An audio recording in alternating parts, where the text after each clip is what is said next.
like he's got Scavenging Ooze in play, a Sylvan Caryatid, and an Elvish Mystic to Michael's board of just lands right now. So this is one of those matchups where Lifebane Zombie from Michael's side of the board can be huge, but obviously it doesn't look like it's really doing, he really doesn't have anything going other than like a handful of removal, and Ross doesn't really have any of his big threats just yet. And Ross playing a pretty classic early version of Jund Monsters, 4 main deck copies of Reaper of Wilds. Yeah, and I like that card a lot, particularly in this format, just because it's tough for Esper to kind of interact with it. Plus, the fact that it's black is just huge because it lets it dodge cards like Doomblade. And here comes the Stormbreath Dragon, but again, Michael appears to have a Doomblade, so he's able to answer the Stormbreath Dragon. But Scavenging Ooze, that just means the Scavenging Ooze can get bigger now. So another card that we've been hearing a lot of people talk about how much they like in this format is Scavenging Ooze, because with all the removal going around, Scavenging Ooze can get pretty big. Plus, the life gain is not inconsequential. Yeah, and against the, if you're anticipating people responding to the Rise of Esper with aggressive decks, you can't do a lot better than Scavenging Ooze. Scavenging Ooze is devastating for decks like Mono Red Aggro, Red Green Beatdown, Mono Black. It's a very powerful 2-mana creature. Yeah, not only that, though, it's actually a pretty good follow-up to Supreme Verdict as well, just because all your creatures in your graveyard, might as well make mine bigger. So it looks like Ross has a Reaper of the Wilds. He also has a Dread board to deal with the Desecration Demon. So he doesn't have any mana untapped to protect it from Hexproof, but I don't think he cares at this point. He's going to Scry, and now he's going to attack with Scavenging Ooze, dropping Michael down to 11. Yeah, I think Ross is pretty, the card he has to be concerned about right now the most is Blood Baron or Obsidat. And if Michael spends his turn removing the Reaper, that's pretty good for Ross. He can continue to attack, grow his Scavenging Ooze, and maybe outpace one of those large creatures. And if Michael does go ahead and play one of the 5-mana creatures, then Ross can untap and protect the Reaper. Yep. So Michael casts Lifebane Zombie. Lifebane Zombie takes the last card in Ross's hand, which was a Sylvan Caryatid. And Michael only has 1 mana up, so it doesn't think he's going to be able to cast any of his removal spells. I think he has a Devour Flesh in his hand. He also has a lone Elspeth that is just going to be sitting there for a while.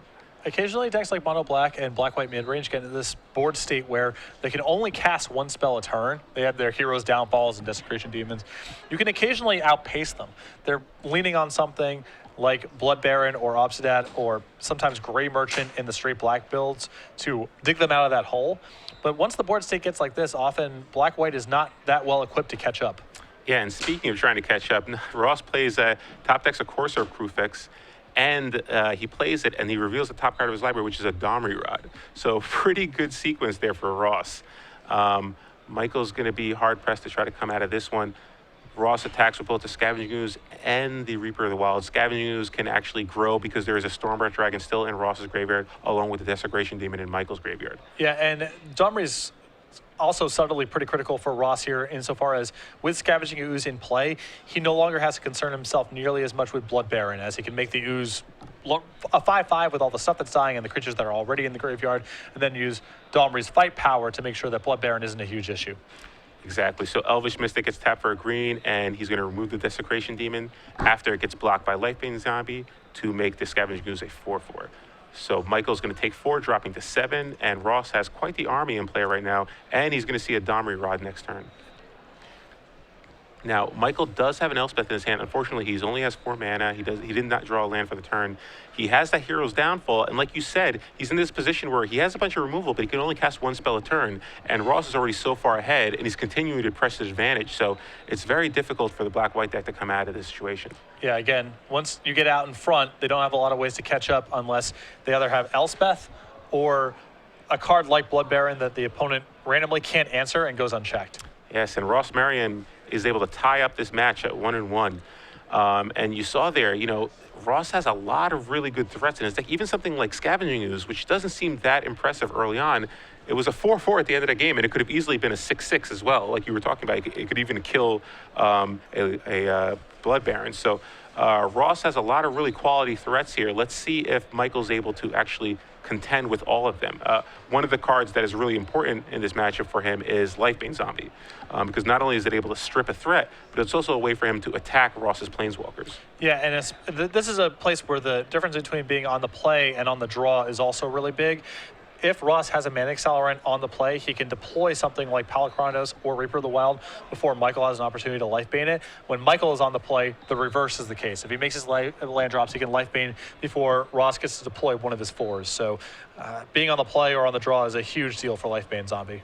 Yeah, this one of the situations for black-white is they, like you said, they can usually only cast one spell a turn, so they're trying to get in a position where they just have enough parity so that they can kind of get to a position where their late game spells can win the game, either an Elspeth or a Blood Baron or an Obzedat. So being on the draw here is going to be tough for Ross because not only does he have to deal with Lifebane Zombie on the play, but it's going to be hard for him to kind of jump the curve against Michael's deck. That's why black-white mid-range and Mono Black's Devotion's most powerful curve against most non-control opponents is removal spell, Desecration Demon. Once you actually are at parity with a large threat in play, you have a lot of very powerful spells to carry the game. You also have a lot of spot removal, so it's hard for your opponent to just kill you by randomly top-decking a threat you don't have an answer to. Yep. But until the game gets to that place, you're often just taking lumps and spending your turn heroes downfalling and devour flushing your opponent. When they're able to deploy multiple threats in front of your ability to remove them, it gets really problematic. You're starting to take all these 4 or 5 damage hits while you're spending your turns just trying to keep your head above water, and that's a place where a deck like Jund Monsters can capitalize on your relative inefficiency. So looking at his sideboard, Michael's got 3 copies of Sin Collector, 3 copies of Duress, 2 Lifebane Zombie, 1 Revoke Existence, 3 copies of Blood Baron of Viscopa, 2 Doomblade, and 1 Erebos God of the Dead. He does have 1 copy of Blood Baron in his main deck, so he could go up to 4 potentially. But cards that he definitely wants to bring in are the 2 extra copies of Lifebane Zombie and the 2 extra copies of Doomblade, which would bring him up to 4 Lifebane Zombie, and then in his main deck he would have 2 Ultimate Price, 2 Doomblade, 2 Bile-Blight, 4 Heroes Downfall, and 2 Devour Flesh. So a lot of main deck removal after board for him. It's not even clear if Michael wants Blood Baron in this matchup because he has to respect the possibility of Mizzium Mortars in Ross's deck. Generally against green-red strategies, I prefer Obzedat as it's outside of Mizzium Mortars range, and depending on the Jund list removal suite, if they're on, say, Mizzium Mortars plus Dreadbore, it's actually impossible for them to touch an Obzedat. So even though we've talked a lot about Blood Baron, it's not even clear to me Michael necessarily wants them in this matchup, as if Ross simply has a Mizzium Mortars, that could be really brutal for Michael. Yeah, I agree. I don't think it's one of those cards. I think the cards that he definitely doesn't want in his main deck are probably a Revoke Existence. He can board out one of those. I also don't know how great Bile-Blight is in this matchup.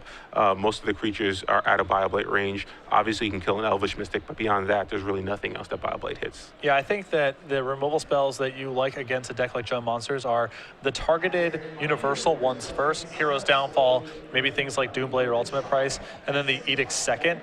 I think the targeted removal that is -X, the Bile-Blights and the Searing Bloods of the world are very difficult to have line up the right way against a deck like Jund Monsters. I agree. And so what do you see from Ross's side coming in? He has 2 copies of Ultimate Price, 2 Mizzium Mortars, a Dreadbore, 2 Golgari Charms, an Unwrathful the Aether, a Chandra Pyromaster, a Xenagos the Reveler, 2 Rakdos Returns, 2 Mistcutter Hydras, and a Scavenging Ooze. I like bringing in the additional Ooze, the Rakdos Returns, the Xenagos and the Chandra, the additional Planeswalkers, just things that allow him to play a slower, more powerful game. Yeah, because Michael really doesn't have that many ways to interact with Sylvan Caryatid. So if you can just get to a point where you can Rakdos Return for 3 or 4, all that removal that Michael boards in, it doesn't matter anymore. It also potentially gives you an out to Elspeth that gets into play. Not the easiest card to answer otherwise, but you can simply Rakdos Return it away along with the rest of Michael's hand. So it looks like Ross is going to keep his 6-card hand. Michael is going to keep his 7 cards, so we are off. Michael leaves with a Godless Shrine into play tapped and passes back to Ross. Ross leaves with Stomping Ground. And I really like Michael's decision here not to Thoughtseize on turn 1, even though he had it in his hand. His Light Toll is at a premium here. It's unlikely that Ross has anything to do on turn 1. It's basically just Elvish Mystic. And so he gets more information on the Thoughtseize. He gives Ross another draw step to find a more powerful tool, and he gets to save himself 2 life points in the balance. Wow, but Ross reveals a pretty good hand here. He has 2 copies of Domri Rod, Chandra Pyromaster, and 2 Blood Crypts, along with a Dreadbore. So in this situation, I mean, obviously Domri's probably not a great take here. I don't know what else is in Michael's hand, but do you potentially just take the removal spell here? Well, it depends. If you have a line to open up here, that's one thing, but it's unlikely that the black-white mid-range deck has very much to some start they can get from here to really leverage his opening by taking the removal spell. It's most likely going to be the Planeswalker. Yeah, this is kind of a dream hand for Ross after board because against a deck with so many targeted removal spells, you really just want a lot of Planeswalkers in this matchup. Yeah. So looks like Ross is going to lose one of the Domri rods, but he still has another copy, and as long with Chandra Powermaster. So he has 2 Planeswalkers in his hand along with a removal spell, and it looks like he drew a Courser for the turn. It's actually a pretty bad draw for Ross. As now, before his hand was not Lifebane zombie proof, that is no longer the case. Yeah, but knowing that though, do you think Michael goes for the Lifebane here? It looks like he didn't, but he doesn't have a second green anyway, so he might not cast it. Oh, there's looks like he might have drawn an Overgrown Tomb for the turn. I still think you might lead with the Domri here. Yeah, well, Michael is representing Hero's Downfall, so you got to pick the threat that you care the least about getting downfalled. Yeah, not only that, but there's also a Mutavault in play, so Domri would get uptick to 4, probably lose once, but yeah, I agree. It's probably going to just, what do I care about getting downfalled more? Yeah, the Mutavault definitely changes this. Ross has to value his Planeswalkers a little bit differently. So Ross is going to lead with the Courser. It could... So he reveals a land off the Courser. So now he has access to double green. He also has the Chandra still in his hand and the Domri, along with a removal spell. And it looks like Michael is going to take out the Courser. Yeah. Ross, I think, correctly identified the situation there, knows it's unlikely that either card survives, so just leads with the less powerful one. So now really can't cast the Planeswalker. He's going to have to just kill the Desecration Demon because it would have any Planeswalker he cast dies to the Desecration Demon anyway. And that's a big difference between Jund monsters and green-red monsters. Desecration Demon on an open board for the green-red build is very challenging, but for Jund monsters it could be trivial as an ultimate price or dread board simply kills it. Yeah, so Michael has 5 mana, and it looks like he has a lot of threats in his hand. He's got, I believe, an Obsidian, a Lifebane, and an Elspeth in his hand. So pretty good shape for Michael here. It's exactly the kind of situation you want if you're black-white mid-range. You basically want to just keep making your mana drops, killing everything they have. And Ross is just a little too far behind, I think, to come back from some of those types of threats. Yeah, this is the big issue with going into the full, I'm going to slow down and play this card advantage game against black-white mid-range. They have so many powerful cards that even if you do successfully land some of your Planeswalkers, that can all be undone by something as simple as Obsidian or Elspeth. Yeah, so it looks like Michael might have drawn a 6th land. Yeah, it's a Mutavault. So let's see if he wants to lead with Elspeth here. The Elspeth could potentially die to a top deck Stormbreath Dragon. And with the Domri in play, it's not unreasonable. Ross will get 2 basically chances to hit a Stormbreath. Yep. And Stormbreath is huge here because Stormbreath could actually just change the entire shape of the game because Michael just has those an Obsidian and a Lifebane in his hand, and those cards don't interact well with Stormbreath. I mean, Stormbreath can still win those races. Yeah, I'm a big fan of deploying Obsidian here. It's on an empty board. You get to really use the blinking effect here. It's going to pressure Ross's Domri going forward, and it does hedge a lot against Stormbreath Dragon as you get to keep the Elspeth in your hand and simply minus to kill the Stormbreath Dragon if Ross happens to draw it. So, yeah, I agree. I think your thinking has to be just don't lose to Stormbreath because given his hand, I think this is probably the best line for him. Yeah. He knows that there's a Chandra in Ross's hand, so he basically just doesn't want to lose to Stormbreath Dragon this game. And he also knows, again, like you mentioned, the Chandra here. So having an Obsidian up and running does a lot to contort how Ross has to protect or play with his Planeswalkers. So that's a lot of upside too.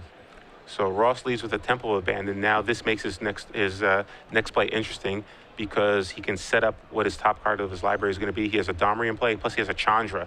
So he could actually cast Chandra and then play the top card of his library for 0. Looks like he reveals a Scavenging Ooze, so not bad. There's a Desecration Demon in Michael's graveyard plus the Courser in Ross's, so it can be a 4/4.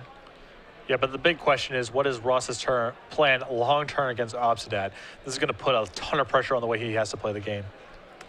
So Scavenging Ooze comes down here, and it's actually not that bad because Scavenging Ooze can actually grow to at least a 5/5 if Michael decides to attack, because he could just block with this Sylvan Caryatid. And then, so Ross isn't in terrible shape despite the fact that Michael's got some pretty powerful cards in his hand. Well, the issue here now is that Ross is going to be playing against this Elspeth, which has the ability to simply minus and take care of the Scavenging Ooze. Yeah, but he would lose his Obsidian as well. Yes, this is true. So let's see what Michael decides to do here. He's still got that Elspeth in his hand along with a Blood Baron, but Scavenging Ooze proving to be pretty powerful right here. Michael, Let's see what he decides to do here. Oh, it looks like he has a Lifebane zombie. So Obsidat's going to come over. I would be surprised if Ross didn't just chump block with Sylvan Caradid to give himself another target for Scavenging Ooze. Yeah, it seems like a pretty high upside chump block here. You get to protect your Planeswalker and get Scavenging Ooze into a place where it could then trade with Obsidat. Yeah, so looks like that's what he's thinking about. And he hasn't actually used the mana yet, so he's going to tap it for block, tap it for mana, and then activate Scavenging Ooze after damage resolves. So pretty good situation for Ross, despite the fact that he had a slow start and he's contending against an Obsidat, potentially a Lifebane, a Blood Baron, along with an Elspeth that we're going to see right here. Yeah, it's just going to be tough to slog through all of these haymakers. That's the biggest problem that Ross has right now. He has a lot of tools, and there's some good synergies going on, but you're just looking at a lot of very powerful 5 and 6 mana spells being deployed by Michael. Yeah, well, the good news for Ross is he's able to actually get the Elspeth into play now. So now a top deck Stormbreath Dragon can really kind of help him get this control of this game again. But like you said, he's got to draw it fast because Elspeth is going to get out of control pretty quickly. Yeah. And this says nothing about what's happening to Ross's life total long-term with this Obsidat coming in and out of play, too. Oh, so it looks like he drew a Mizzium Mortars. So that's a pretty good draw here. Unfortunately, I don't think he used the mana to grow his Scavenging Ooze last turn, but it doesn't matter. So he might be off. He could have actually killed Elspeth if he grew the Scavenging Ooze last turn. And now he could overload Mizzium Mortars, but looks like he might be a mana off. Yeah, and this has all sorts of cascading consequences now as Elspeth gets to activate another time potentially. Yeah, so it looks like it might have been a slight hiccup for Ross there because I think he did tap the Caradid for mana. But Chandra does come down here, and since he missed with Domri, it could be a land on top of his deck. But it looks like he's just going to ping. And yep, he's going to ping it and drop Elspeth down to 4. So he still has that Mizzium Mortar, so he still can potentially deal with the Elspeth. But this is starting to get very challenging for Ross here. Yeah, he's. I don't think Michael can really attack with Obsidat anymore because I don't think he just wants to get it traded. So he might just be in a game situation where he's going to be blinking it back and forth and just draining Ross for 2 a turn. But still, obviously, it would have been great if Ross could have dealt with the Elspeth that turn. Yeah, the problem here, of course, is what happens if Michael does a removal spell, too. Yeah. Then Ross's House of Cards just collapses. Yeah, and that's exactly what happened. Looks like Michael drew a Devour Flesh. Ross doesn't have any other creatures in play to sack, so that Scavenging Ooze will die. Looks like he's going to remove the Sylvan Caradid to go up to 13, and then he'll gain 5 life to go up to 18. And between the 2 Mutavaults in play, the Elspeth tokens and the Obsidat, Michael actually has the ability to take down all of Ross's Planeswalkers or simply attack Ross for a lot of damage and set up a lethal Obsidat next turn. Yeah, so I think I would just go for lethal. I don't even care about the Planeswalkers at this point, especially with the Elspeth in play. You're going to make 3 more tokens. I would just go for it. Yeah.